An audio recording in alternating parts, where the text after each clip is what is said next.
In a world where magic means everything, a boy named Win Surface, a student at the prestigious Liga Den Academy of Magic, stands out for one reason: he can't cast a single spell. Day after day, he endures ridicule from his peers. Useless. Magicless. A failure.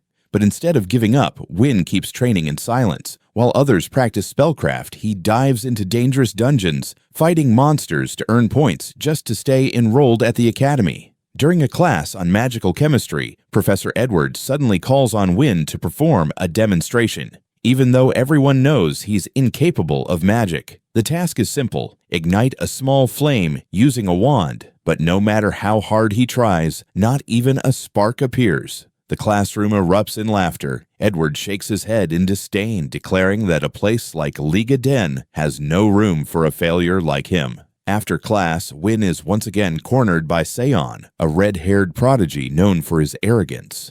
Win stays silent, used to the mockery, until Colette, a kind-hearted classmate, steps in to defend him, but Seon just smirks. Kindness won't make him a wizard, he says, and dreaming of becoming one of the legendary Magia Vendae, the 5 great sages, is pure fantasy. Later that evening, Colette walks beside Win and quietly asks why Professor Edward treats him so harshly. Win simply smiles, saying he's long used to it. Still, her concern warms his heart. As they gaze at the sunset sky, Colette recalls the legend of the Magia Vendae, 5 sorcerers who once sealed away an invasion from the heavens, restoring light to the human world. Win chuckles softly because one of those 5, Elphasia, the Ice Princess, was once his childhood friend. She was the first to tell him about the sun, the moon, and the beauty of a true sunset. As children, they promised that one day they'd climb to the top of the tower and see that sunset together. Elphasia fulfilled that dream, becoming the youngest Magia Vendae in history, but Win remained behind, a boy mocked by all, clinging to a promise the world had already forgotten. Not long after, Win is summoned by his advisor, Professor Walker, and scolded for entering the dungeon without permission. Yet when Win explains that he managed to slay a low-rank evil god, Walker is surprised and quietly impressed. He grants Win bonus points for his achievement, a small victory that reminds the boy his efforts aren't meaningless.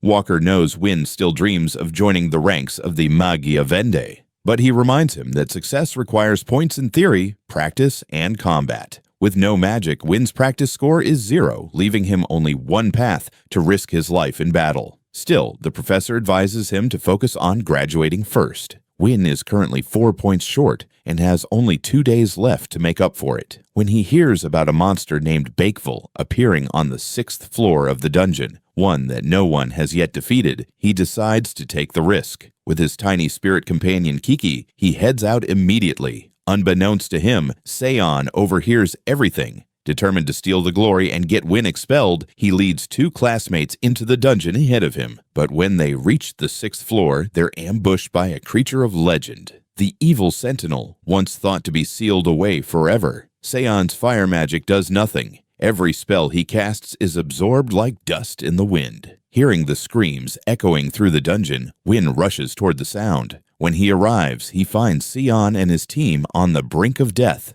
Part of him hesitates. This was the same boy who humiliated him every day. But then, memories of Elphasia and their childhood promise flood back. Win tightens his grip on the glasses she once gave him, takes a deep breath, and charges forward, blocking the monster's fatal strike meant for Seon. Above ground, when Professor Edward learns that students have entered the dungeon without permission, he runs to inform Walker, but Walker remains calm. "Don't worry," he says. "Win's down there." They activate an observation orb, and what they see leaves them speechless. Deep below, Win moves like lightning, dodging each swing, reading every attack, and striking back with precision. His swordsmanship is sharp, fluid, and terrifyingly graceful. Seon can only watch, frozen in disbelief. With one thunderous slash, Win seizes the monster's own blade and decapitates it in a single strike. The battle ends. Breathing heavily, Win simply asks Seon if he's hurt, then walks away without another word. Both Seon and Edward are stunned. A boy with no magic just defeated a creature that even wizards feared. The next day, Win is reprimanded for acting on his own, But at the same time, he's awarded 10 merit points for slaying the Sentinel. And so begins the story of a boy without magic, a warrior who wields a sword in a world ruled by wands. 5 years ago, when Win was just 10 and newly admitted to Liga Den Academy, most students looked down on him. They couldn't understand why a kid who couldn't use magic was allowed into such a prestigious place. Rumors spread that Win was only accepted to lure Elphasia, the prodigy of that era, to enroll. Everyone believed that once Elphasia became a Magia Vendi, Win would be kicked out. But Headmistress Anno didn't see it that way. One day, she summoned Win and Professor Walker to her office. Without much talk, she handed Win a small dagger and activated a magic array to test his close-quarter skills. Win's reaction was so fast it stunned them both. He slipped past the strike, countered, and cut through the incoming magic stream in one motion. Anno laughed in delight, while Walker stood there in shock. After that brief test, Anno formally recognized Win as a student, even though he couldn't cast a spell. To her, that only made things more interesting. As the meeting ended, Win hesitantly asked if by continuing to study here, he could one day climb to the tower's highest level and stand beside Elphasia. Anno simply smiled. If he had the will, the effort, and refused to quit, then yes, it was possible. When Win left, she chuckled to herself. In her eyes, a sword that dreams of becoming a wand is a story worth waiting for.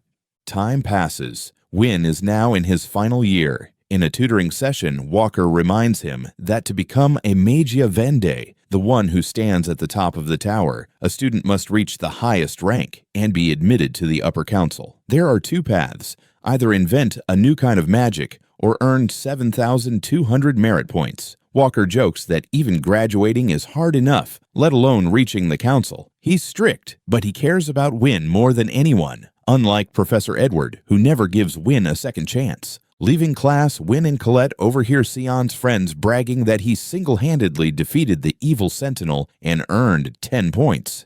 People are amazed. Some even say Sion could break into the Academy's top 3. Only Sion knows the truth. When he spots Win walking by, he snaps, grabs Win by the collar until Colette rushes in and pulls him away. Sion storms off in anger. Colette, worried, asks Win what's going on between them. Win just smiles and says it's a small problem, not worth fussing over. Meanwhile, upstairs, Edward meets with Headmistress Anno to request Win's expulsion. He argues that a student who can't use magic doesn't belong in a magic academy. Anno quietly opens Win's record. His theory scores are high, and his essays show sharp, original thinking. Setting aside the fact he can't cast, Win is actually one of their strongest students. She calmly notes that the Academy's mission isn't only to train battle mages. It's also to cultivate scholars, magic engineers, and healers. Edward knows Win doesn't want any of that. The boy has a single goal: to become a Magia Vendi, and that stubborn focus worries him. After a pause, Anno gives Edward full authority to test Win. If Win fails, Edward decides his fate. That afternoon, Edward appears as Win is packing up and tells him to follow, alone, to the practice hall. Win is surprised that the coldest teacher is offering him an opportunity. In the empty room, Edward says this will be a chance to make up for every failed practical. The test is simple: land a single hit on the professor, and Win gets 5 points. Fail, and he's expelled on the spot.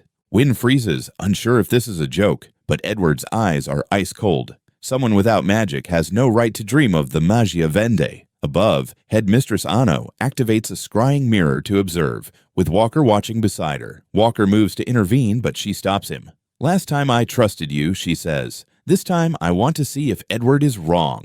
Walker falls silent. He knows this is Win's harshest trial yet.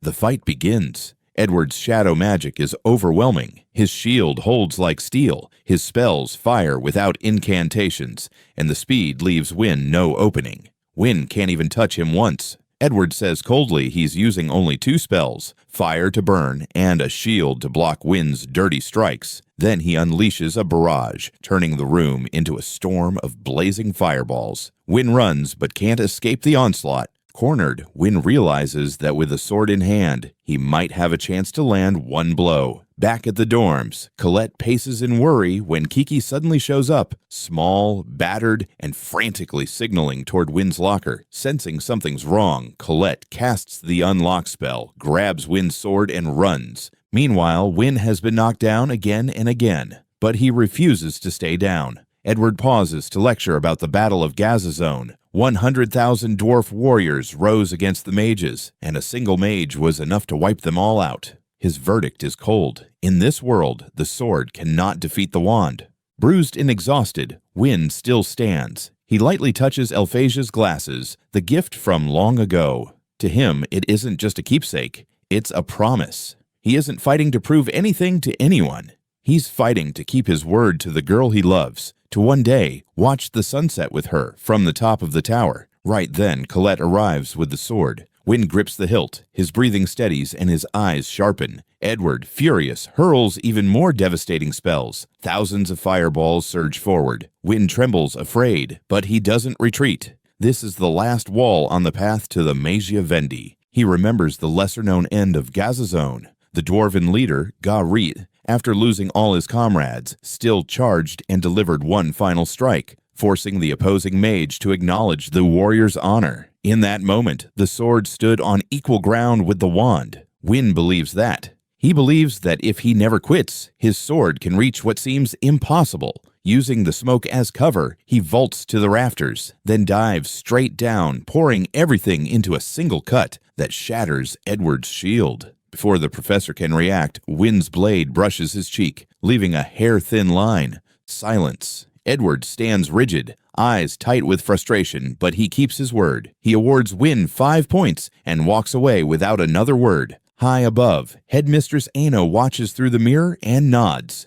He jumped into a rain of fire to hide, slipped into the blind spot, and broke the shield with his final strike. That cut surpassed magic itself. What a resilient, unyielding child. On the day Alphasia gave Wynne those glasses, he made her a promise. He would climb to the top of the tower. Even without magic, he'd get there, take her hand, and watch the sunset together. Alphasia was moved and promised she would wait. After that farewell, Wynne told Professor Walker it would be the last time he ever cried like that. In the slum district by the city walls, Wynne ran his usual newspaper route.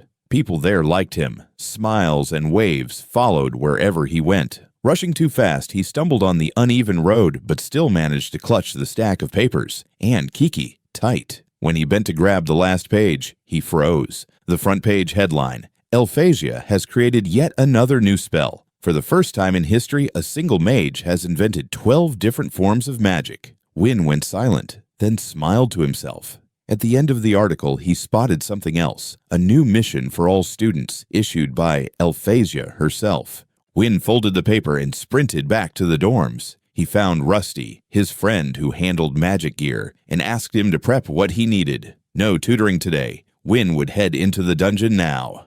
The target, collect magic stones from ice beasts on floor 4. Jody, his energetic roommate, gave in with a sigh, lent him a few upgraded tools, and slipped him a lucky bread roll for good fortune. The words of Mercedes, King of Mages, echoed in Wynne's head. All things are born from the dungeon. Children of magic, explore its secrets with knowledge and wisdom. Turn the unknown into understanding.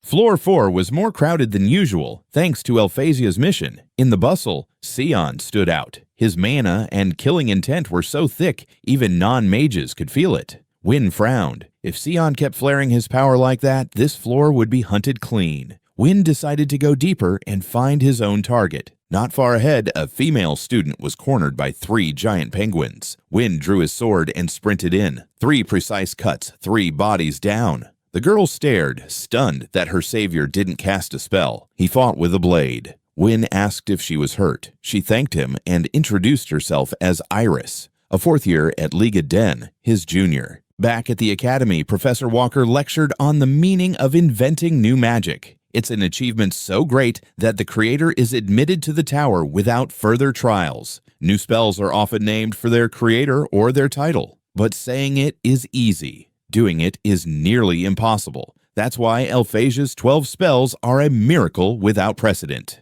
In the long sweep of history, she stands as the greatest. In class, Colette listened, more impressed than ever. News of Alphasia's mission set the academy buzzing. Rose teased Colette for being jealous Alphasia will steal Wynne, making Colette blush, protest, and earn a quick reminder from Walker to keep order. Back in the dungeon, after a short talk, Iris realized Win was the student everyone called useless. Win hesitated and asked if she looked down on him. Iris shook her head. "Why would I insult the person who just saved me? You might not use magic, but you observe and calculate. I respect that." Win, flustered, changed the subject to Alphasia's mission. Iris brightened. She wanted to support the Magia Vendi, to be one of the people who hold up the sky. She wasn't exaggerating. The sky the world sees is a colossal barrier, an artificial heavens sustained by the power of the Magia Vendi. If it fails, the world falls back into darkness. Students take missions not only to reach the tower, but to help keep the sky from collapsing.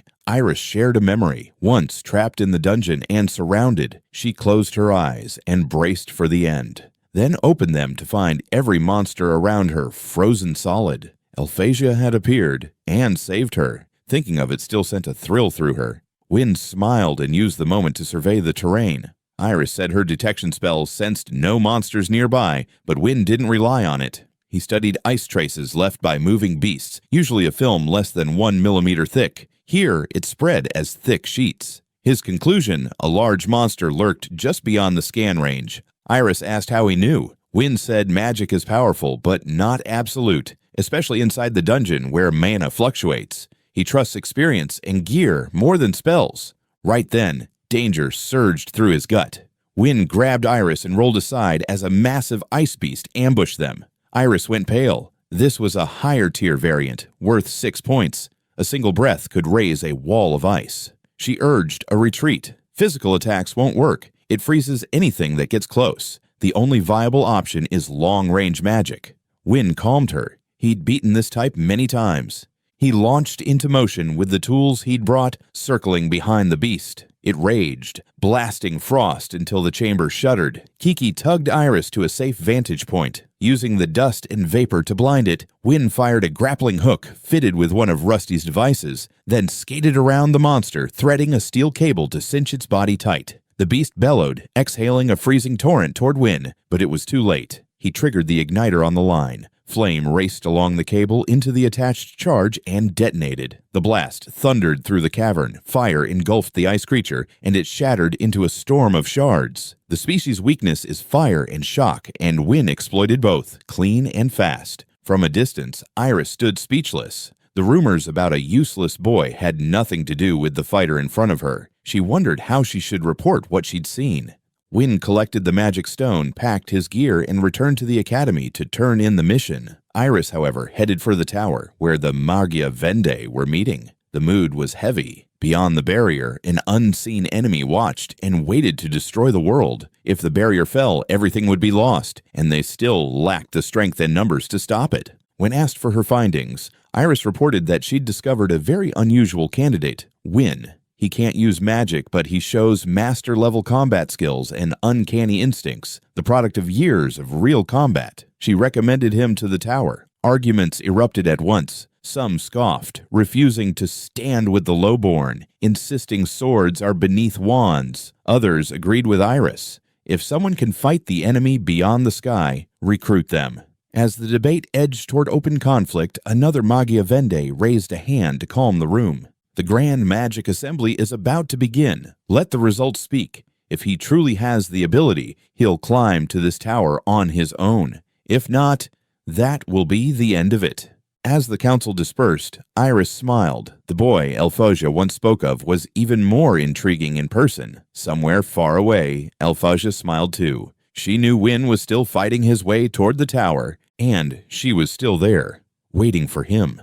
To reach the upper council at the Liga Den Magic Academy, a student needs 7,200 points out of 12,000, the baseline for anyone aiming at the title of Magia Vendi. Today is the live combat exam against mechanical golems. On the vast training field, dozens of steel giants power up, ready to fight. Top students like Sion and Colette clear them with ease. Sion's fire melts a golem in a single blast. Colette's earth magic snaps joints like twigs. Sion's total sits at 9,889, Colette at 7,340, both impressive. Win, however, struggles. The test bans swords, and he can't cast magic. Laughter from the stands shakes his focus, and a golem knocks him off the platform. All around, students flaunt their spells, turning golems into scrap. Standouts include Lihana, lightning 10,100 points, and Lindor, wind 10,075. Stealing the spotlight is Julius with ice magic. He blooms frost flowers across golem bodies and freezes entire squads in an instant. Julius now has 10,048 points, just behind Lindor and Lihana.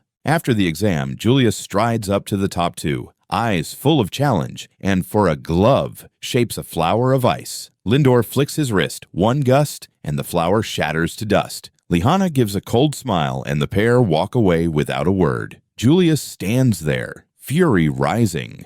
At this academy, points decide your worth. With 5,405 points, Wynn might not even graduate, let alone reach the upper council, and this is his final year. Julius approaches with two cronies, stops in front of Wynn, and sneers that he's blocking the view. The cronies hype him up and name-drop the Grand Magic Assembly to stroke his ego. Julius says just looking at Wynn is offensive. Someone who can't use magic doesn't deserve to be here. Wynn knows arguing only makes it worse. He steps aside in silence, but no one expects that at the assembly, Julius will be the one tasting defeat. In the cafeteria later, Colette vents about what happened. She tells Wynn he has to push for recruitment at the assembly. With his current points, the path to the upper council is narrow. Still, she reminds him some students have entered the tower without reaching 7,200, if they prove something truly special. The academy is buzzing. The Grand Magic Assembly happens every 2 years, a slate of contests where high-ranking mages recruit talent for the tower. Colette looks Wynn in the eye. This isn't just an exam. It's a fight to change your life, a rare shot to set foot in the tower. This year, 4 of the current scepters will attend.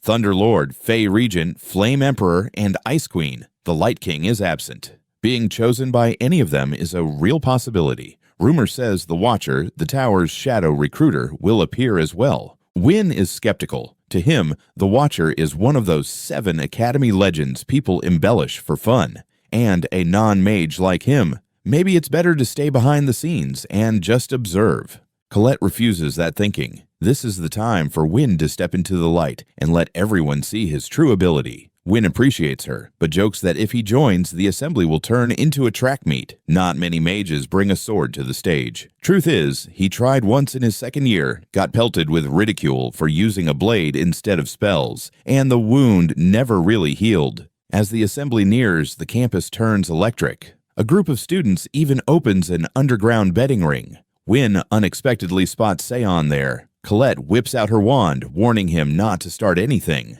Wynn's puzzled. Seon isn't the gambling type. Seon stays quiet, but his buddies slip up. The odds have Seon far below the top 3, so he's a little salty. Seon snaps to shut them up, and Colette quietly laughs. So the redhead has a crush on Lihana like half the guys. Seon hurriedly explains he only loses to them on written exams. In magic, he's not behind. Colette offers to join Wynn in the dungeon to hunt monsters, but Wynn plans to work a shift, which earns him a pout. Down in the far-edge slums of Ligadine, where magic's glow rarely reaches, the dwarves live freely and cheerfully, ending long workdays with laughter. That's also where Wynn works nights at Karina's Tavern. Old Donald, a regular, admires the kid who delivers papers in the morning, attends class at noon, and helps at the bar at night. Wynn just smiles. No scholarship means he has to pay his own way. When Donald mentions the assembly, Wynn shakes his head. He won't be participating. Across the room, Jody, a classmate, hustles plates. Wynn's grateful someone called out today, and without Jody, he'd be swamped. A few dwarf uncles joke that Wynn alone is worth 2 or 3 workers, so Karina is in good hands. When the rush dies down, Jody asks why Wynn works with dwarves when the pay isn't high and suggests asking Professor Walker for a better job. Wynn smiles. He doesn't want to trouble the professor. Besides, he likes the dwarves. Lively, handy, big-hearted. With them, he feels at home. The door bangs open. Julius and his 2 cronies step in. Seeing a room full of dwarves, he scowls. The cronies mutter this is the only place still open. Julius spots Wynn in the kitchen and bursts into laughter. A useless non-mage hanging out with dwarves. How fitting. An elderly dwarf starts to rise, but a friend pulls him back. Julius doubles down, calling dwarves lowborn from another world, saying they should be grateful for human charity, then barks at the owner for drinks and food. Long ago, after their lands were destroyed by invaders from the Sky Realm, dwarves sought refuge in the human world. Unlike the elves, they've often been targets of discrimination. Laying hands on a mage can cost them their place instantly. Rusty brings the food. The cronies scoff. What is this bean slop? We ate better in the sticks, Julius piles on, calling dwarves dirtier than animals and yelling for them to get out of the human nation. Wyn's done holding back. He steps forward and tells Julius to take it back. His voice is calm but firm. Dwarven beans are the product of craft and wit, grown from barren soil. Their sweat is proof of hard work in harsh places. It's not something for you to mock. Julius doesn't care and kicks the plate into Wyn's chest. The two cronies lunge, but Wyn plants them face down in a heartbeat. He looks at them, voice cool and cutting. Your savagery and ignorance sit lower than the dwarves, honestly worse than beasts. Julius's face twists. In a blink, the whole tavern ices over. Shards of frost rain down, attack after attack. At first, Wyn slips through by inches, but Julius's mana soon locks the room. Wyn's pinned. Julius shapes a frozen rose and presses it to Wyn's chest. One thought, and Wyn becomes a statue. But Wyn's eyes don't waver. Julius changes plans. He wants Wyn to enter the assembly so he can humiliate him in front of a crowd. Wyn accepts. Now he's truly angry. They set the stakes. If Wyn wins, Julius must apologize to Karina and to every dwarf there. If Wyn loses, he'll leave the academy. For good. In the competitors' waiting room, Wyn is ready. Up in the stands, Headmistress Anno formally declares the Magic Festival open, and a roar from thousands of students rolls across the arena. Talent scouts from every faction blend into the crowd, sharp eyes tracking each contender. Future picks for the tower. The opener is the Sky Track Dragon Race, where speed, control, and mana coordination decide everything. Lihana takes the lead from the first lap, and then pushes her own record even higher. In the stands, Iris stands beside the headmistress and reports that many mages from outside the tower have come to watch. Clear proof the recruiting war has truly begun. As the announcement ends, Iris asks to leave so she can cheer for her favorite senior. Her face bright with rare excitement. Back at registration, Sion's team is buzzing after signing up for Crown Assault, the key team event. Sion takes Colette's invitation as a sign she finally chose him over Wyn, until he sees Wyn's name on the roster too. Colette calmly reminds him she said, "Join us, not join me." The entry rule is a minimum combined team score of 21,000. If Wyn is going to set foot on the field, she has to add a high-scoring member, and Sion is the obvious choice. Sion snaps, why is Wyn forcing his way into a top-tier event? Julius walks by at that moment. When Sion notices Wyn's eyes tracking Julius instead of him, the old grudge from the dungeon flares up. By afternoon, the team event begins. Mike is on commentary. The analyst is Professor Edward, the least liked teacher on campus. Mike cracks a joke and gets a cold warning about watching his mouth, so he pivots back to the main event. Crown Assault. The elven team rings the arena walls and chants in ancient tongue. In minutes, a 5-school fusion spell reshapes the battlefield into 5 biomes. A flaming volcano field, a deep reflective lake, a scorching desert, a sweeping grassland, and a mist-soaked jungle. A grand terrain-shifting spell built for the festival. The rules are simple. Teams of 3 start at the outer rim and push toward the central plaza where the crown sits. The shortest path is packed with traps. Safer detours cost time. Teams can hinder each other. It's the most brutal event of the festival, a true field test that demands power, coordination, and adaptability, like clearing a real dungeon. Scouts lock nearly all their focus here to spot candidates with the grit to climb the tower. Mike amps up the crowd. While odds aren't public, Julius's Team 9 is pulling the most bets.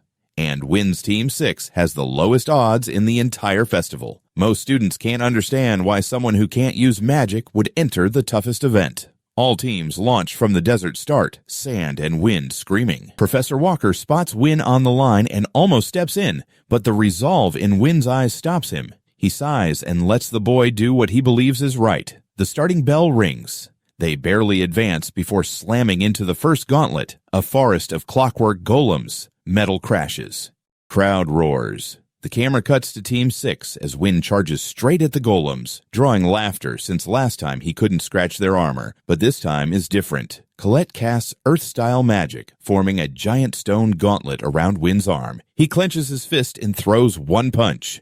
Thunderclap. Shards of rock explode. A cluster of golems gets blasted away. The stands go silent, mockery turning into shock. Win didn't cast a spell. He borrowed power through his teammates' focus. Perfectly legal.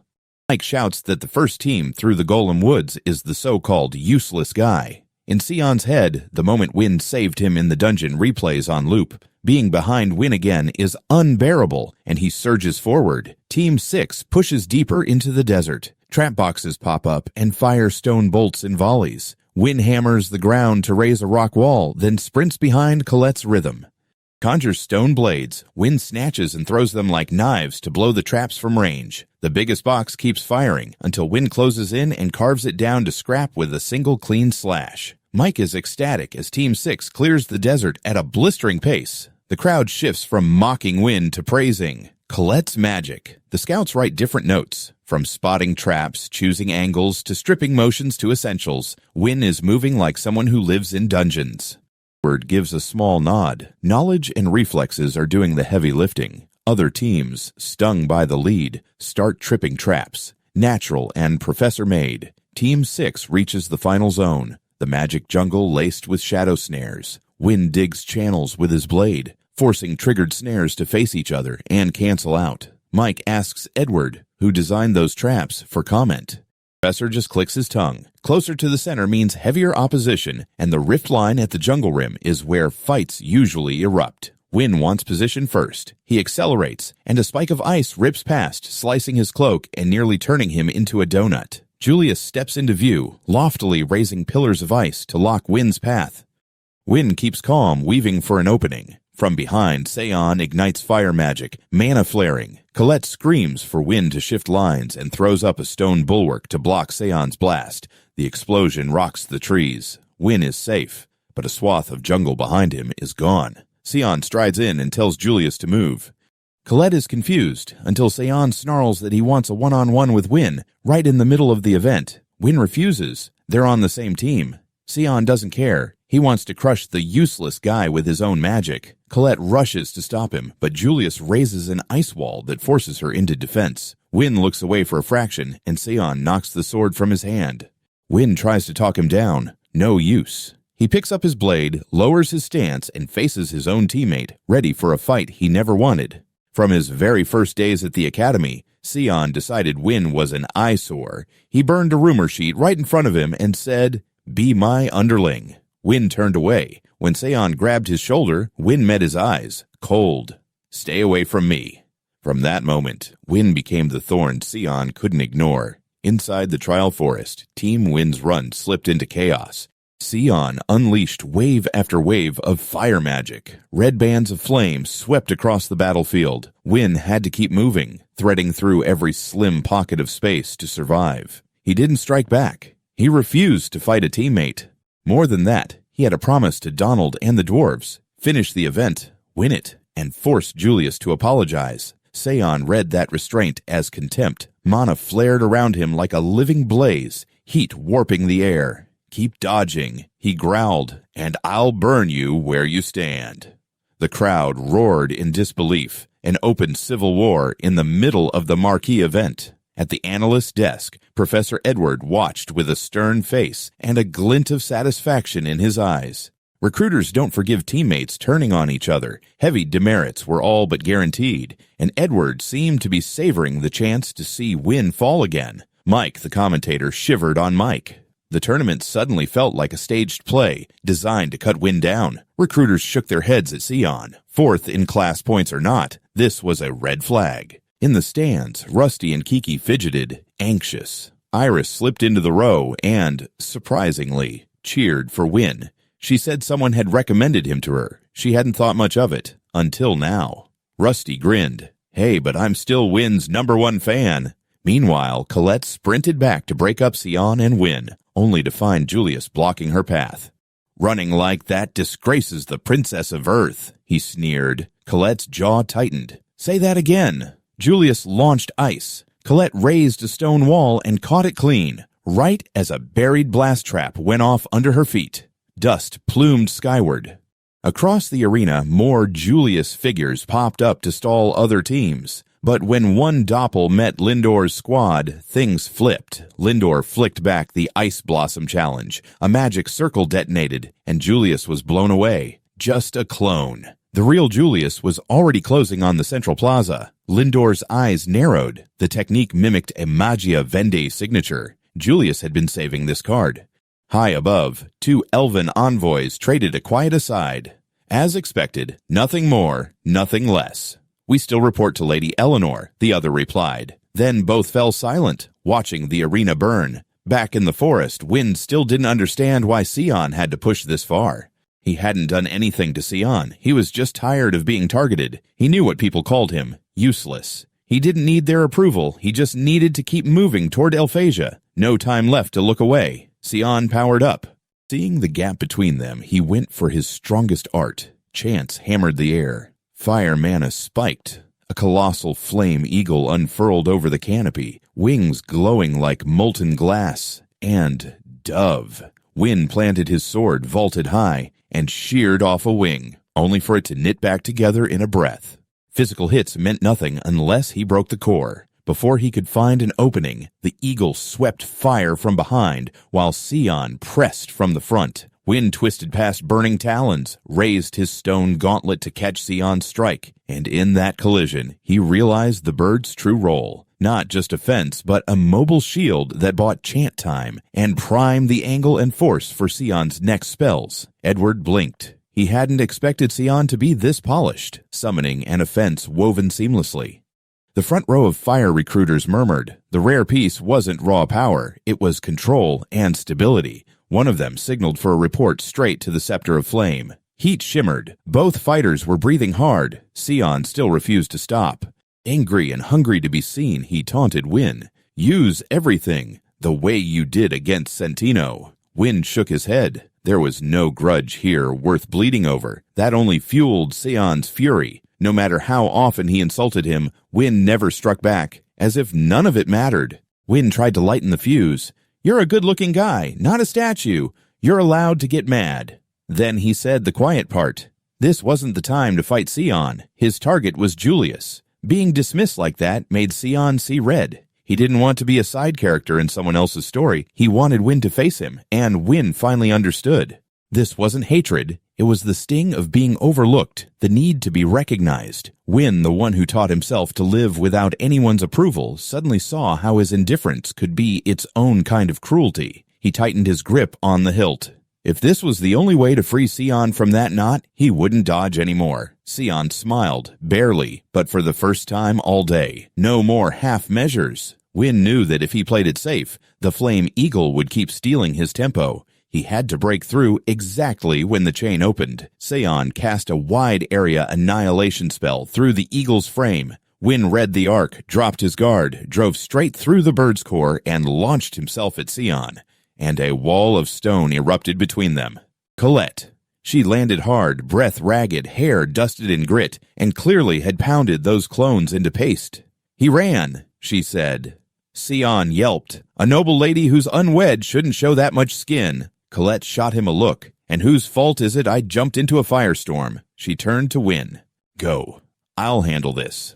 Sion opened his mouth and got a full lesson in be quiet from Colette. He shut it. Wynn shrugged off his cloak and draped it over her shoulders. She flushed, nodded once. As he stepped away, he called back to Sion. "Our fight. Save it for later."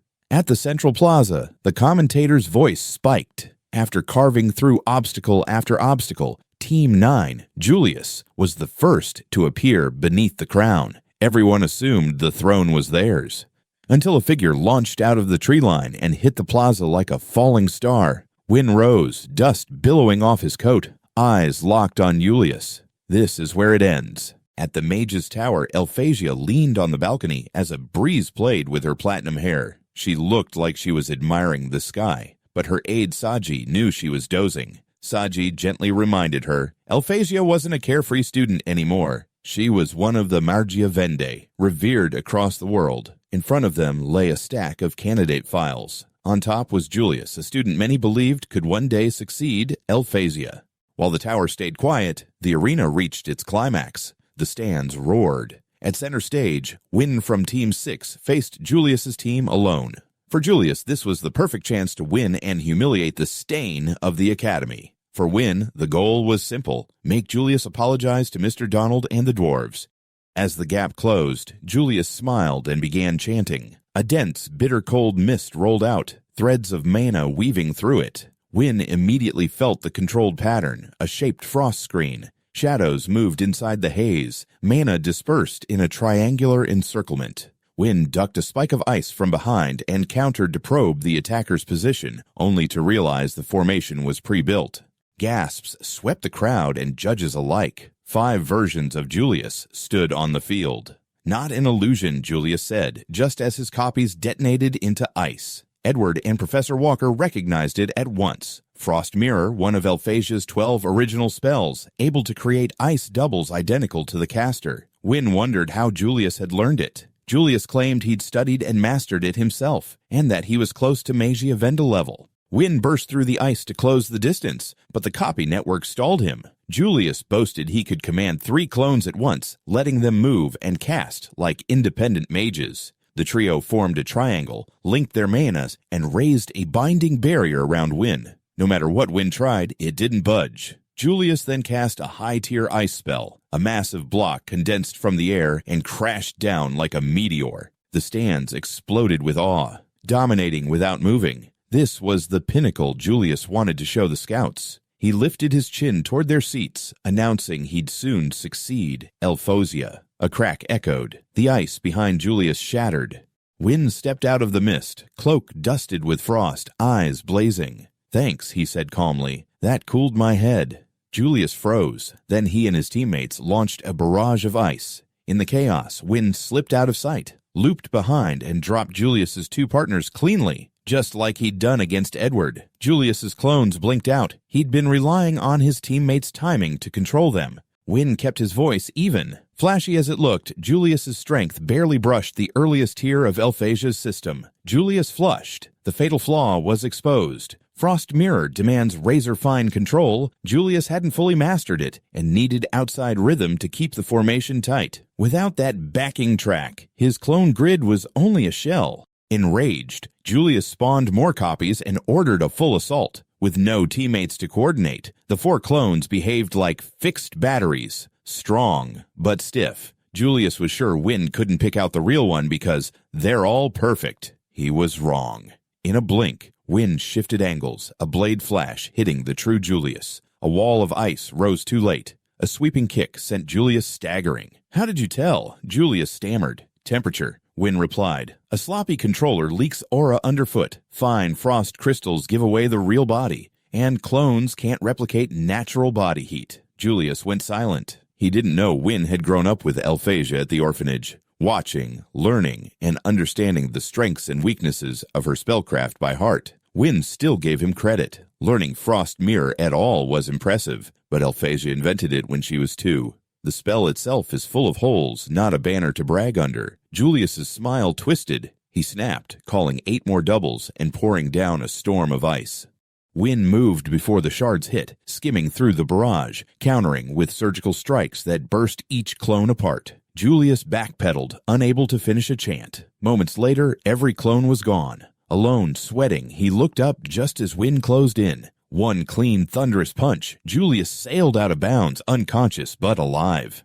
Silence, then an eruption. No one could believe the useless student had beaten a 10,000-plus point contender. Colette screamed with joy. Win stood there, winded but bright-eyed, a step from the crown. And Team 12, led by Win Na, seized the crown at the last second. The winners of the event, Team 12. Back at the tower, Saji logged her evaluation of Julius. Elphasia quietly asked if there was a spell to change the past, or erase memories. She wished Win could forget how she used clones to tease him when they were kids. With half the academy watching, that old story had a way of resurfacing. Seeing Julius fall only sharpened Sion's resolve to beat Win. Colette was relieved Win was safe, even if their team didn't take the title. Most importantly, Win kept his promise. He defeated Julius and reclaimed the dwarves' dignity. Today, Mr. Donald and the dwarf folk throw a thank you feast for Win and his friends who stood up for them. Professor Guacnet is invited too. He warmly thanks the dwarves for always looking after Win. As the drinks kick in, Mr. Donald asks if any talent scouts have reached out. Colette sighs. None, especially after Seon and Win clashed mid-event. Jody goes to look for Seon. Win says he invited him, but Seon was too proud to bother. Mr. Donald just laughs it off. What matters is Win won.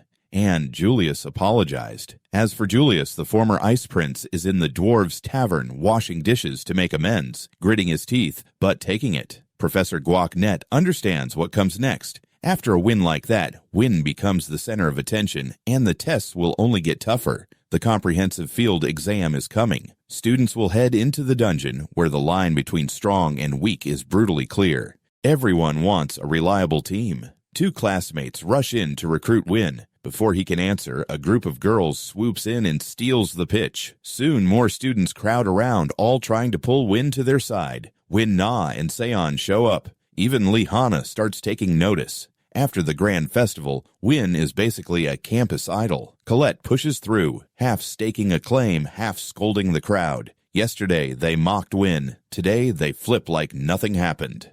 You'd think Win would be annoyed, but he's actually excited. After years of being alone, simple recognition feels huge. A girl grabs Win's hand and invites him to join her squad. Colette quickly hooks an arm around him and announces the two of them already have a shopping plan tomorrow. That night, Colette tosses and turns, wondering why she blurted that out. Next morning at Viola Square, she arrives early, cycles through outfits, and settles on one she hopes will turn shopping into a sweet little date. Win shows up looking sharp enough to make her stop short.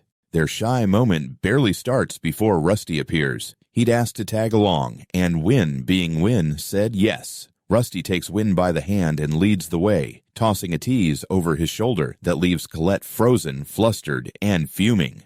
At the library and in shops, Jody keeps cutting in, fussing over Win's outfit while staff whisper. Wherever they go, Colette gets sidelined. On a break, she probes about Jody since they seem so close. Win just smiles. Jody's been like that since day one. Close, but innocent.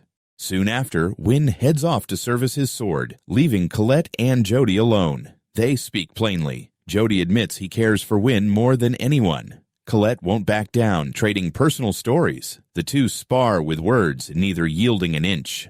On the way to the smithy with Kiki, Win is stopped by Lihana and invited to a tea room where the top students are waiting. Lihana, Seon, Julius, and Win Na. Seon bristles at the sight of Win. Julius can't read Lihana's angle. When Seon looks ready to start something, Win Na throws out an illusion to keep order. Lihana lays it out. The comprehensive field exam starts next term, and she wants a powerhouse squad to take the dungeon. Win is the missing piece. Julius doubts him without detection magic. Seon refuses to team up again. Win Na fires back that either way, Win beat them both. He admits he trails Lihana in points, which is why he respects her call. Lihana doesn't sugarcoat it. She'll use every resource to reach the tower, and she's aiming for Magia Vende. The Owenza family is fading. She needs a real achievement to save it.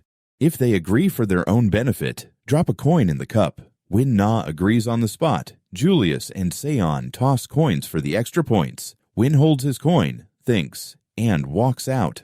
By late afternoon, Win tells Colette and Jody he's joining Lihana's team for the upcoming exam. Next morning, Professor Guacnet briefs the rules. Dungeon floors 7 through 10 will open. Defeat stronger monsters, earn more points. Take down a floor boss, and you can rocket your score. In theory, this single exam could net all the points you need, but the risk is high. Last year, 4 students died. Faculty will staff camps on each floor, and students can withdraw at any time. Professor Edward warns them not to be reckless. Know your limits. Colette decides to head in alongside Lihana's squad to stay near Win, invited or not. Jody, as a magic engineer, must remain at the camp, but he's packed Win with support gear. The horn sounds. The exam begins. For 1 week, teams will have to survive in the dungeon. Under the spire of the Mage Tower, the Scepter of the Flame Emperor receives word. The comprehensive field exam has begun. His adjutant mutters that at this moment, the only one fit to sit on the highest seat is Chazios. The king still hasn't returned, and the barrier is weakening. The starting horn blares. Lihana's team launches immediately.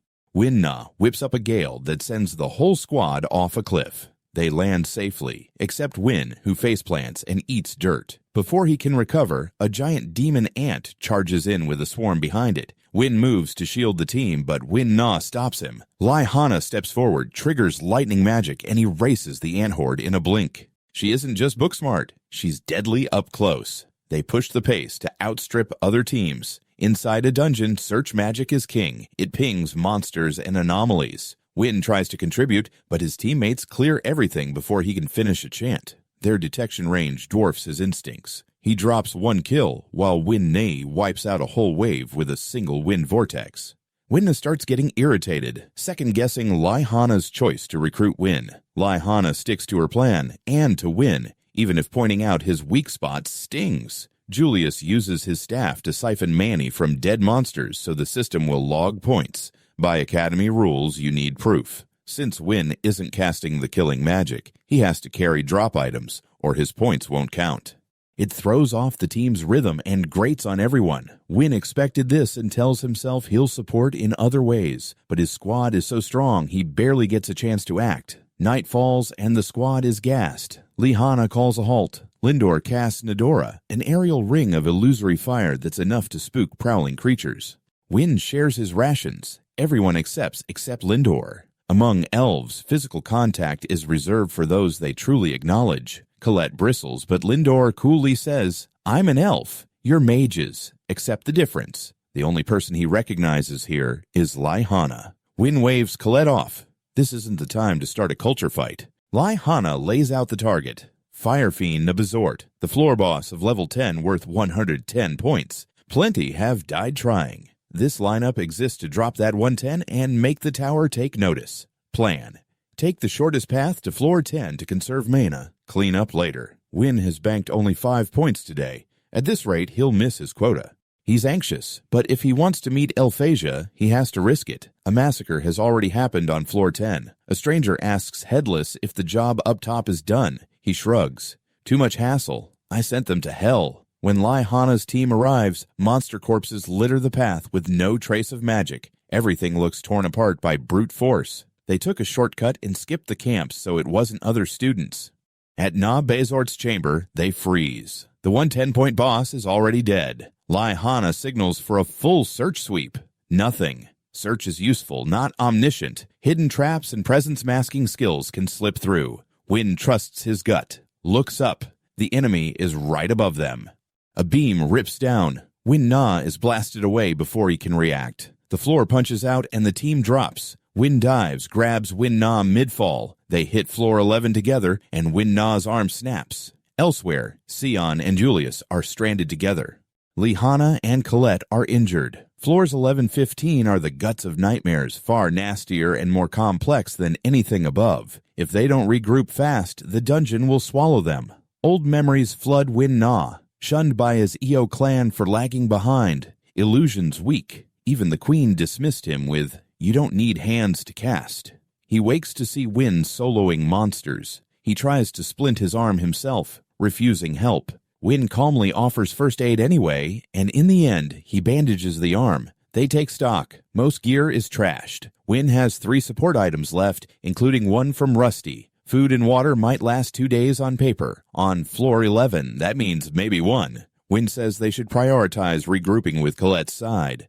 Lindor objects. In a dungeon emergency, you wait for rescue. Win's answer is flat, sit tight, and you die. As long as the floor 10 killer is roaming, no rescue will make it down in time. Up above, things are worse. Eliza reports to Professor Walker. Monsters are overrunning the camps. Bruno's team was killed and decapitated. Every warding nun seal except Eliza's is destroyed. Floors 9 and below are likely chaos. Walker realizes this is a premeditated plot. Edward orders the exam halted immediately and a descent to assist, especially Win's group. Jody overhears everything. On floor 11, Win-Na pings search again. Win warns him not to spam it, or he'll burn out. Basic operating rule. Range. About a 140-meter radius. Win will set their cadence and cue Win-Na to ping at the edge to maximize coverage. Anything that slips the blind spots, Win and Kiki will handle. The goal isn't to win fights, it's to avoid them. Why is Win so calm? Because climbing to the tower means mastering every survival trick the dungeon allows. There isn't another path. Enemies press from front and rear. Win Na blasts a demon hog behind them, then freezes at Win's speed under pressure. He loses focus for a heartbeat. A hog fiend charges. Win Na throws out an illusion of fire, useless. This species is blind and hunts by scent. Illusions won't fool it. Before it can bite, Win slides in and splits it along the spine. Shaking, Win Na blurts, "I'm useless." Win answers immediately, "For an EO, you're better than you think." The difference is turning impossible into doable. Down here, that's the only magic that matters. Under the Mage Tower, the Scepter of the Flame Emperor gets word. The comprehensive field exam has begun. His aide mutters that only Chazios fits the throne right now. The king is still missing, and the barrier is thinning. Win Na has trained himself raw. 6 years at the academy, while every other elf advanced to the tower. His illusions fooled the eye, but couldn't win fights. Lihana knows that sting too. She once watched true genius up close when Elphasia reached Magiavende in her first year. Standing next to talent like that, they felt microscopic. Lindor's wound runs deeper. His foster sister Alano, a high elf prodigy, became a queenly legend and left him behind. His arrogance toward human mages is just armor over failure. Win finally sees a mirror. Lindor is him a few years ago. Lindor snaps that he needs no pity and tells Win to leave him. Win refuses. To him, Lindor is a remarkable elf. And until Lindor can stand on his own 2 feet, Win will cover him.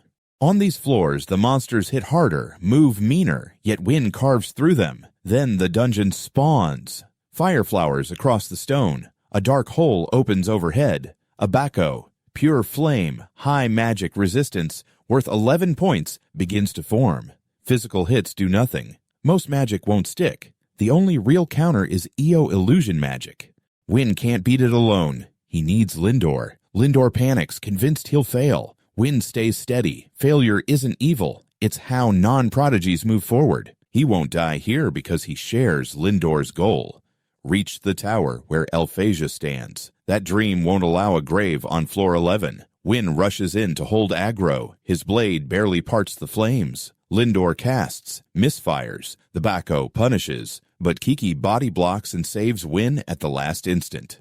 Win still encourages Lindor. All those years weren't wasted. The trust lands. The old fear of being rejected by his own people loosens its grip. Lindor centers himself, then unleashes it. Illusionary vines erupt from the ground, snare the flame body, and choke out the Bacco in a heartbeat. After the dust, Lindor kneels and apologizes for his words and attitude. Win admits he's always admired Lindor. They clasp hands. The old friction dissolves. Win pulls a bloodbound map, while Kiki tracks Colette and Lihana's scent trail. If there are marks left, Win will find them, and he prays they're safe. Elsewhere, Julius and Sion are oil and water. Julius needles Sion for getting cocky after a small power-up, and both bristle at the reminder that Win beat them.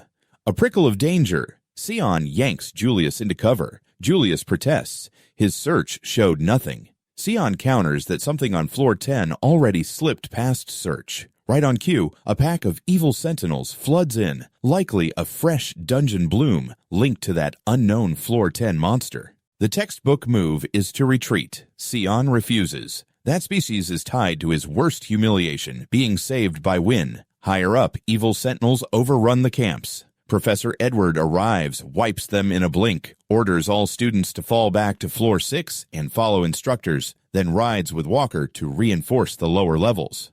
Walker says most students evacuated in time and likely haven't passed floor 8, except Lihana's party, which is beelining for the flower keeper on floor 10. Tower-wide scrying is thin, but they can pin Win's team. Kiki is a cabone, and the crystal on her relays live visuals to Walker's orb.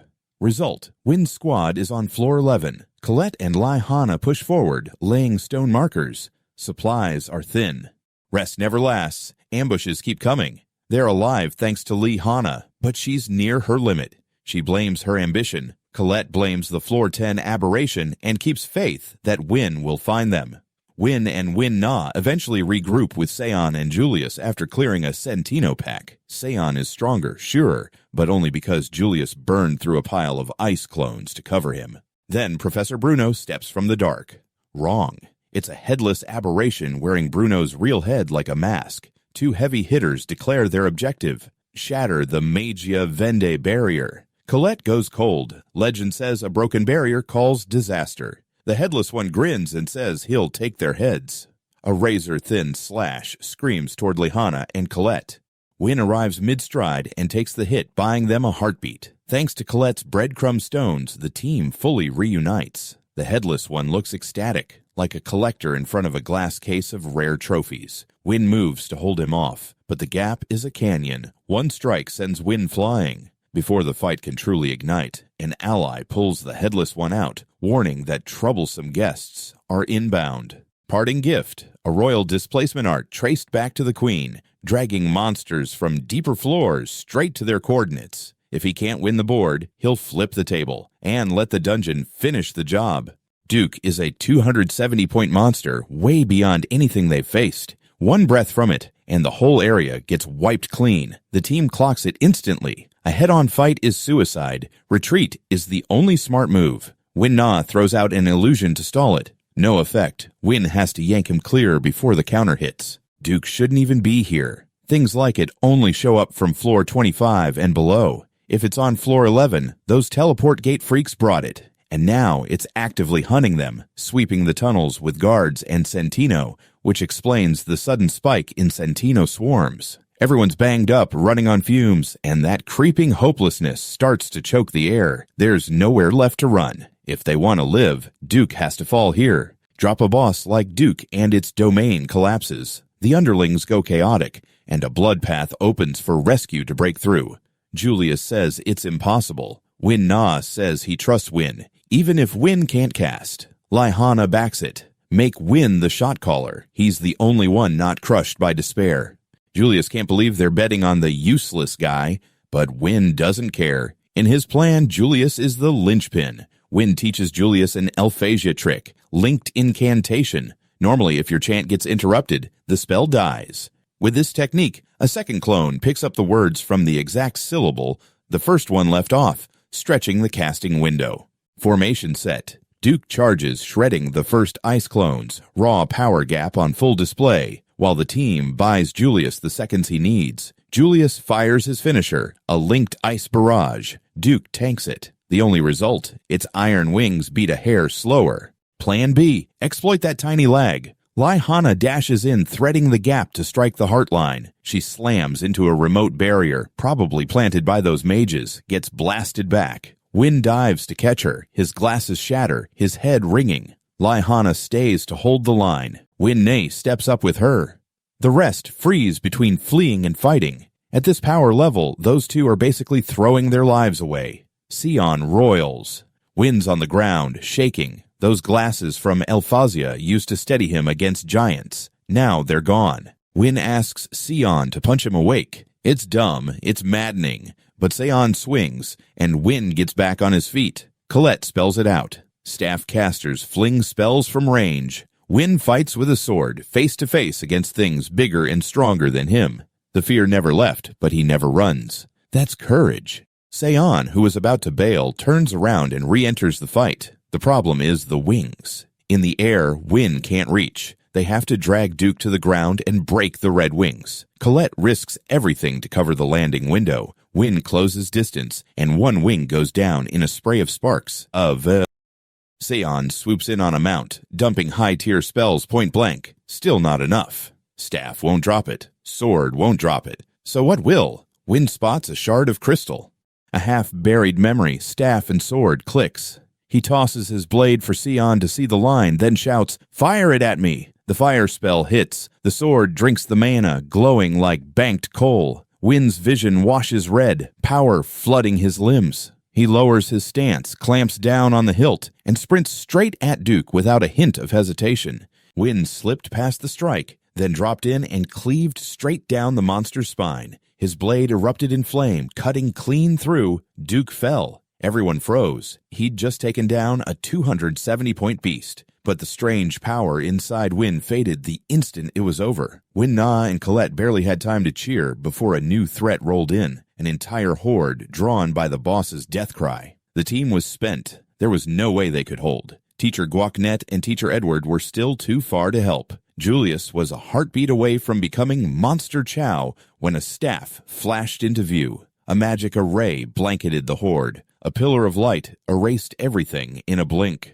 Win recognized a top-tier annihilation spell. The caster stepped forward, staff in hand. Aran, the Holy Light Scepter, a king among the Magiavende. Judging by his squad's gear, they'd just returned from a deep-floor raid and detoured to rescue them. Aran approached, blessed those who'd endured the dungeon's darkness, and praised Win's team for surviving this far. They knelt in respect. Win's gaze, however, snagged on the small, quick helper at Aran's side. The boy hopped down, surprised Win was still alive, asked his name, then grinned. "I'm Finn." He offered a casual handshake. Meanwhile, the villains had already reclaimed the sword they needed for the next phase of their plan. The comprehensive field exam was terminated on emergency grounds. 11 casualties, all teachers. Thanks to everyone's efforts, no students died. Warrants went out, but leads were scarce. Win's group was rushed into treatment. Seon wrestled with what those mysterious enemies had been.